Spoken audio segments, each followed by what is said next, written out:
শুভ সন্ধ্যা বন্ধুরা। আজ হলো 1 জুলাই সোমবার। আজকের সন্ধ্যার বিশেষ বিশেষ খবরগুলি হলো: লাগাতার বৃষ্টিতে আবার ভয়াবহ পরিস্থিতি, আবার 10 লুমসুলুমে। ভারী বৃষ্টিপাতের ফলে আবার বিধ্বস্ত শিলচর হাফলং জাতীয় সড়ক, বন্ধ হয়ে পড়ল গাড়ি চলাচল।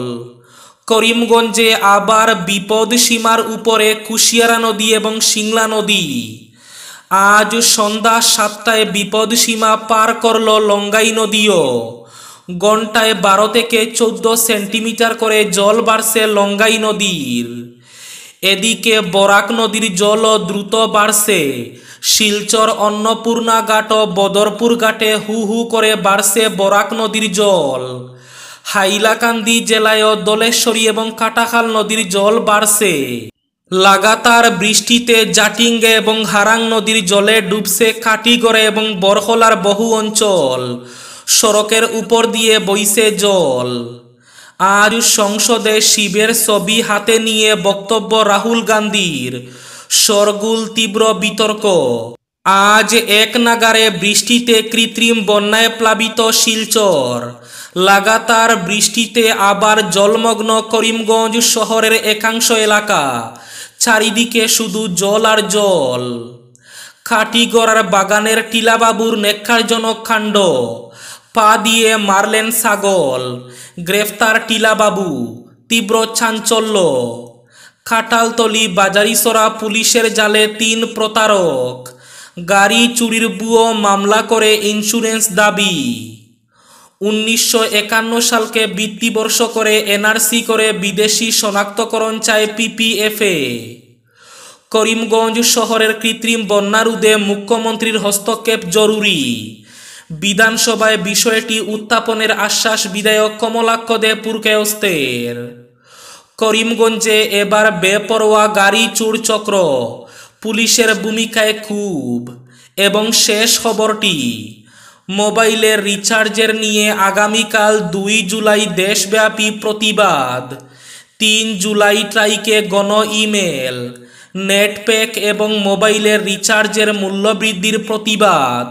তাহলে বিস্তারিত খবরে যাওয়ার আগে অবশ্যই ভিডিওটিতে একটি লাইক করে চ্যানেলটি সাবস্ক্রাইব করে পাশের বেল আইকনটি বাজিয়ে রাখবেন এবং ফেসবুক পেজটি ফলো করে ভিডিওটি অবশ্যই শেয়ার করবেন, যাতে সঠিক তথ্যগুলো সবার কাছে পৌঁছাতে পারে। এবার শুনুন আজকের খবরগুলির বিস্তারিত। প্রথম খবর, লাগাতার বৃষ্টিতে আবার ভয়াবহ পরিস্থিতি। আগামী 4 দিন ভারী বৃষ্টিপাতের পূর্বাভাস, বন্যার সতর্কবাণী। লাগাতার বৃষ্টিতে আবার লুমসুলুমে 10, আবার বিধ্বস্ত শিলচর হাফলং জাতীয় সড়ক। ভারী বৃষ্টিপাতের ফলে আবারও বন্ধ হয়ে পড়ল শিলচর হাফলং জাতীয় সড়ক, বন্ধ হয়ে পড়ল গাড়ি চলাচল। এদিকে বরাক নদীর জল দ্রুত বাড়ছে। শিলচর অন্নপূর্ণা ঘাট ও বদরপুর ঘাটে দ্রুত বাড়ছে বরাক নদীর জল।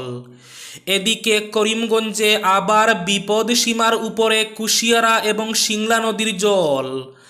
ঘন্টায় 12 থেকে 14 সেন্টিমিটার করে জল বাড়ছে লঙ্গাই নদীর। ভয়াবহ অবস্থা করিমগঞ্জেও। এদিকে হাইলাকান্দি জেলারও দলেশ্বরী কাটাখাল নদীর জলও দ্রুত বাড়ছে। জাটিঙ্গা এবং হারাং নদীর জলে ডুবছে কাটিগড়া এবং বরহলার বহু অঞ্চল। আবার ডুবল কাছাড়ের কাটিগড়া এবং বরহলার বহু অঞ্চল। জাটিঙ্গা এবং হারাং নদীর বন্যার জল হিলারায় সড়ক টপকে গড়িয়ে যাচ্ছে। ইতিমধ্যে বেশ কয়েকটি গ্রাম বন্যার কবলে পড়েছে। বরহলায় হু হু করে বাড়ছে জল। এসব অঞ্চলের মানুষ তৃতীয়বারের মতো বন্যায় ভাসলেন। পরিস্থিতি জটিল রূপ নিচ্ছে। বরহলার বিভিন্ন এলাকার মানুষ নিজেদের সায় সম্পত্তি, গবাদি পশু নিয়ে শরণার্থী শিবিরে আশ্রিত হয়েছেন। অবিরাম বৃষ্টিপাতের ফলে জাটিঙ্গা এবং হারাং নদীর আগ্রাসী বন্যার জল শিলচর জয়ন্তিয়া সড়ক টপকে যাচ্ছে। আজ বিকেল নাগাদ বরহলা বাজার সংলগ্ন এলাকা ছাড়া নারায়ণসরা, আরিকল, গুড়ামারা, হরিণসরা সহ বহু এলাকা প্লাবিত হয়েছে। এসব এলাকার মানুষ আশ্রয় নিয়েছেন বরহলার রাজা ডিসি স্কুলের শরণার্থী শিবিরে। এদিকে হারাং নদীর আগ্রাসী বন্যায় পশ্চিম বরহলার বিভিন্ন এলাকা নতুন নতুন করে প্লাবিত হতে শুরু করেছে। লাগাতার বৃষ্টিতে কৃত্রিম বন্যায় পরিণত হয়েছে শিলচর শহর। বৃষ্টিতে কৃত্রিম বন্যায় প্লাবিত শিলচর ন্যাশনাল হাইওয়ে পয়েন্ট। কুম্ভ নিদ্রায় রয়েছেন বিভাগ। এদিকে লাগাতার বৃষ্টিতে আবার জলমগ্ন করিমগঞ্জ শহরের একাংশ। অল্প বৃষ্টিতে জমা জলে ভুগছেন করিমগঞ্জবাসী। চারিদিকে শুধু জল আর জল। আবার ভয়াবহ পরিস্থিতির মুখোমুখি করিমগঞ্জ শহরের মানুষ। এদিকে করিমগঞ্জ শহরের কৃত্রিম বন্যা রোধে মুখ্যমন্ত্রীর হস্তক্ষেপ জরুরি। বিধানসভায় বিষয়টি উত্থাপনের আশ্বাস বিধায়ক কমলাক্ষ দে পুরকায়স্থের। বৃষ্টির জমা জলে সৃষ্টি হওয়া কৃত্রিম বন্যা থেকে করিমগঞ্জবাসীকে পরিত্রাণ প্রদানে ড্রেনেজ ব্যবস্থা উন্নত করা যেমন প্রয়োজন, তেমনি সরকারি জমি জবরদখল হওয়া জায়গাগুলো উচ্ছেদ করতে হবে। এ নিয়ে দিশপুর থেকে বিশেষজ্ঞ দল এনে পর্যবেক্ষণ করে পরিকল্পনা গ্রহণ এবং প্রয়োজনীয় অর্থ বরাদ্দের জন্য মুখ্যমন্ত্রীর সহযোগিতা প্রয়োজন। রবিবার নাগরিক সভায় যোগ দিয়ে এ মন্তব্য করেছেন করিমগঞ্জের পুরপতি রবীন্দ্রচন্দ্র দেব। বলেন বিধায়ক কৃষ্ণেন্দু পাল, বিজয় মালাকার, কমলাক্ষ দে পুরকায়স্থ, রাজ্য পরিবহন নিগমের চেয়ারম্যান মিশন রঞ্জন দাস এবং বিজেপি জেলা সভাপতি সুব্রত ভট্টাচার্যের সঙ্গে আলোচনা করে শীঘ্রই মুখ্যমন্ত্রীর কাছে ছুটে যাবেন বলে জানান পুরপতি রবীন্দ্রচন্দ্র দেব। অন্যদিকে বিধায়ক কমলাক্ষ দে পুরকায়স্থ বলেন, মুখ্যমন্ত্রীর সঙ্গে তিনি আলোচনা করার পাশাপাশি আগামী বিধানসভায় বিষয়টি উত্থাপন করবেন। লোকসভার বিরোধী দলনেতা হিসাবে আজ প্রথমবার বক্তব্য রাখেন রাহুল গান্ধী। তার সেই প্রথম ভাষণে শোরগোল শুরু হলো সংসদে। আজ শিবের ছবি হাতে নিয়ে বক্তব্য শুরু করেন রাহুল গান্ধী। তিনি দাবি করেন শিবের ছবিতে অহিংসার বার্তা রয়েছে। এরপরই তিনি বিজেপিকে কটাক্ষ করে বলেন, যারা নিজেদের হিন্দু হিন্দু বলে তারা 24 ঘন্টা হিংসার কথা বলছে। তার এই মন্তব্যে বিতর্ক চরমে পৌঁছায়। বিরোধী দলনেতার এমনটা বলা উচিত হয়নি বলে উল্লেখ করেন প্রধানমন্ত্রী নরেন্দ্র মোদী। ক্ষমা চাওয়া উচিত বলে দাবি করেন কেন্দ্রীয় স্বরাষ্ট্রমন্ত্রী অমিত শাহ। রাহুল গান্ধী আজ ছবি দেখিয়ে উল্লেখ করেন, বা কাঁধে ত্রিশূল রেখে অহিংসার কথাই বোঝানো হয়েছে। শিবের ছবি অহিংসার প্রতীক। কংগ্রেস সাংসদ দাবি করেন, বিজেপির বিরুদ্ধে লড়াই করার সময় তারা অহিংসার পথেই হেঁটেছেন। এরপরই তিনি বলেন, যারা নিজেদের হিন্দু বলে দাবি করেন তারা 24 ঘন্টা হিংসার ঘৃণার কথা বলেন, মানুষকে ভয় দেখান। রাহুল গান্ধীর এই মন্তব্যের পর প্রধানমন্ত্রী নরেন্দ্র মোদী উঠে দাঁড়িয়ে বলেন, গম্ভীর বিষয়, পুরো হিন্দু সমাজকে হিংসাত্মক বলা উচিত নয়। মোবাইলের রিচার্জ নিয়ে আগামীকাল অর্থাৎ 2 জুলাই দেশব্যাপী প্রতিবাদ। 3 জুলাই ট্রাইকে গণ ইমেল AYDYর নেটপ্যাক এবং মোবাইলের রিচার্জের মূল্যবৃদ্ধির প্রতিবাদ। নেটপ্যাক এবং মোবাইলের রিচার্জের মূল্য অযৌক্তিকভাবে বৃদ্ধির তীব্র বিরোধিতা করল all India democratic youth organisation. সংগঠনের সর্বভারতীয় কমিটির সাধারণ সম্পাদক অমরজিৎ কুমার বেসরকারি টেলিকম সংস্থাগুলি দ্বারা মোবাইলের রিচার্জ এবং নেটপ্যাকের মূল্য যথেষ্টভাবে বৃদ্ধি করার সিদ্ধান্ত অবিলম্বে প্রত্যাহারের দাবি জানিয়েছেন। তিনি বলেন, আজকাল সরকার সকল পরিষেবা ডিজিটালাইজ করে দিয়েছে, ফলে ইন্টারনেটের উপর নির্ভরশীলতা বহুগুণে বৃদ্ধি পেয়েছে। ছাত্রছাত্রীদের অনলাইন ক্লাস, যুবকদের চাকরির অনলাইন আবেদন থেকে শুরু করে এমনকি অনলাইনে চাকরির যোগ্যতা অর্জনের পরীক্ষা সহ বিভিন্ন ধরনের পরিষেবাগুলিতে আজ মোবাইল ইন্টারনেট অপরিহার্য হয়ে দাঁড়িয়েছে। অনলাইনে লেনদেনের ব্যবহার রাস্তার বিক্রেতা থেকে শুরু করে চিকিৎসার বিল সর্বত্রই করা হয়, তাই প্রতিদিনই মোবাইলের ব্যবহার বৃদ্ধি পাচ্ছে। মোবাইল ইন্টারনেট এবং রিচার্জ আজ সবার জীবনে অপরিহার্য। এদিকে সংগঠনের পক্ষ থেকে telecom regulatory authority of India অর্থাৎ ট্রাইয়ের কাছে দাবি জানানো হয়, এই বিষয়ে অবিলম্বে হস্তক্ষেপ করতে হবে এবং বেসরকারি টেলিকম কোম্পানিগুলোকে বাধ্য করতে হবে যাতে গ্রাহকদের স্বার্থে রিচার্জ এবং ডাটা রিচার্জের অযৌক্তিক মূল্যবৃদ্ধি সম্পূর্ণ প্রত্যাহার করা হয়। নেককারজনক কাণ্ড বললেই কম হবে।